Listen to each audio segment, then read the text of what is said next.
নাকি? তাহলে এরা দেব দেবী, আমরা এদেরকে আমরা ভগবান আখ্যা আমরা কখনোই দিতে পারবো না। ভগবান হয় একজন, ভগবান ভিন্ন হতে পারে না। মুসলিমের কাছে যেমন আল্লাহ, খ্রিস্টানের কাছে গড, হিন্দু শাস্ত্রে তার কাছে আছে ভগবান। একই বস্তু, একই বস্তু সবার কাছে ভিন্ন নাম, একই সেই ব্রহ্ম, এক ব্রহ্ম দ্বিতীয় নাস্তি, ব্রহ্ম বই কিছু নাই। তাহলে সেই ভগবান এক যে ভগবান হবে, তাহলে ভগবানের স্বরূপটা কি? আমরা কাকে ভগবান বলবো? শাস্ত্র দৃষ্টান্ত দিচ্ছেন, সমগ্র শাস্ত্র মন্থন করে একটি মাত্র শ্লোক বাহির করলেন আর্য মুনি ঋষিগণ।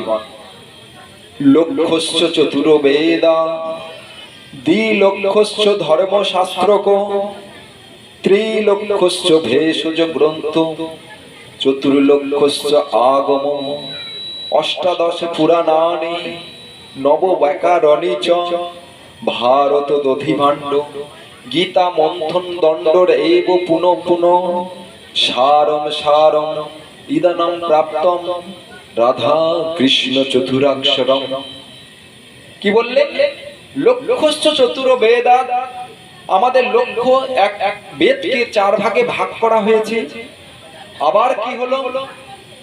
লক্ষ্যশ্চ চতুর্বেদা দ্বিলক্ষ্য ধর্মশাস্ত্র, ধর্মশাস্ত্র আমাদের দুই লক্ষ্য। আমাদের পুরাণাদির অভাব নাই, অষ্টাদশ পুরাণ, 9টা ব্যাকরণ, মহাভারত, গীতা। এবারে আসছে কি? সবগুলো গেল আগম শাস্ত্র।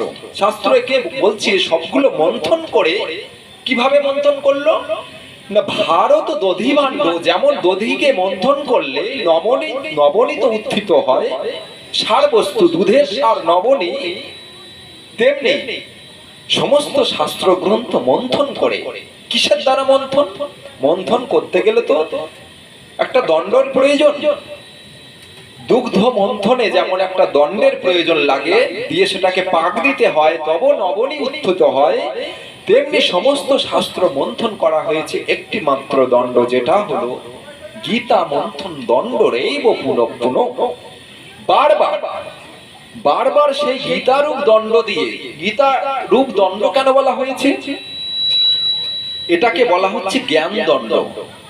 গীতাতে আছে 18টা অধ্যায়, 18টা যোগ।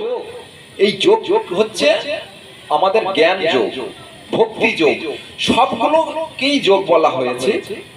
সেই 18টা যোগ দিয়ে সেই যোগের জ্ঞান যখন হৃদয়ে যখন অবরুদ্ধ হবে, সেই জ্ঞান মন্থন দণ্ড দ্বারা আমরা নির্বাচন করতে পারবো।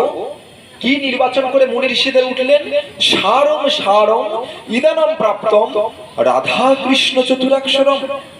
একমাত্র সার বস্তু রাধা এবং কৃষ্ণ, এই 4টি অক্ষর বাহির হলো।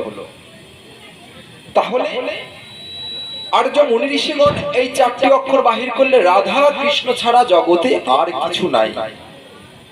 এবার ভগবান তো এক, আমি বললাম, তাহলে রাধার কৃষ্ণ এলো কেন?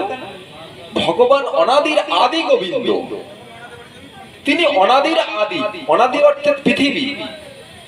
শাস্ত্রে বললেন ঈশ্বর পরম কৃষ্ণ সচ্চিদানন্দ বিগ্রহ অনাদির আদি গোবিন্দ সর্বকারণের কারণ।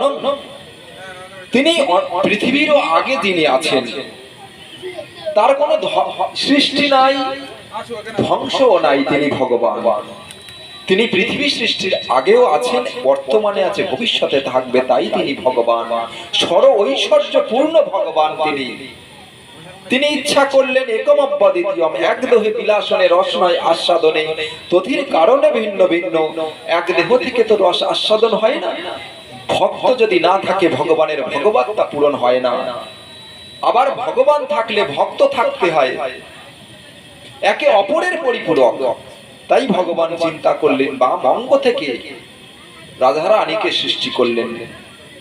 তাহলে এক কৃষ্ণ অঙ্গ থেকে রাধারানীকে সৃজন করলেন, রাধারানীকে পাঠালেন পুরুষ প্রকৃতি অঙ্গে, নিজে গেলেন পুরুষ অঙ্গে। তাহলে রাধা ও কৃষ্ণ ভগবান কৃষ্ণ আনন্দ অংশ থেকে সৃষ্টি করলেন। ভগবান হচ্ছে কি না, ভগবান কাকে বলবো? ভগবান সচ্চিদানন্দময় বিগ্রহ, তিনিই ভগবান। সচ্চিদানন্দময় যদি বিগ্রহ হয়, বিগ্রহ যে হবে তিনি তাকেই ভগবান বলা হবে। কে সচ্চিদানন্দময় বিগ্রহ? আমরা কি গণেশকে বলতে পারবো সচ্চিদানন্দময় বিগ্রহ? কার্তিককে বলতে পারবো? শনি ঠাকুরকে বলতে পারবো? কাউকে আমরা সচ্চিদানন্দময় বিগ্রহ বলতে পারবো না।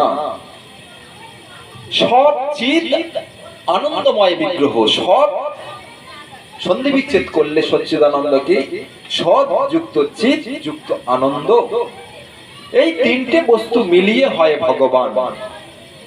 সৎ বস্তু, সৎ কথার অর্থ কি? সত্য। যেটা পূর্বে ছিল, বর্তমানে আছে, ভবিষ্যতেও থাকবে, তিনিই সৎ। তাহলে তিনিই সৎ একমাত্র ভগবান, তিনি আগে ছিলেন। আমরা যা কিছু চোখের সামনে দেখছি সবে মাত্র রূপায়িত হয়েছে, কোনো কিছু পূর্বে ছিল না। সে 100 বছর হোক, 500 বছর আগে কোনো জিনিস আমরা দেখাতে পারবো না যে 500 বছর আগের এই জিনিস। তাহলে পূর্বে ছিল না, বর্তমানে আছে, ভবিষ্যতেও থাকবে না। এহেন বস্তুই মিথ্যা বস্তু, আর সৎ বস্তুই ভগবান। আর চিৎ শব্দে জ্ঞান, আর আনন্দাংশে আলাদিনী, তিনি আনন্দময়। জগতের সকল আনন্দের উৎসই হলো ভগবান, সচ্চিদানন্দ স্বরূপ তিনি। সেই আনন্দ অংশ থেকে জগতের সৃষ্টি।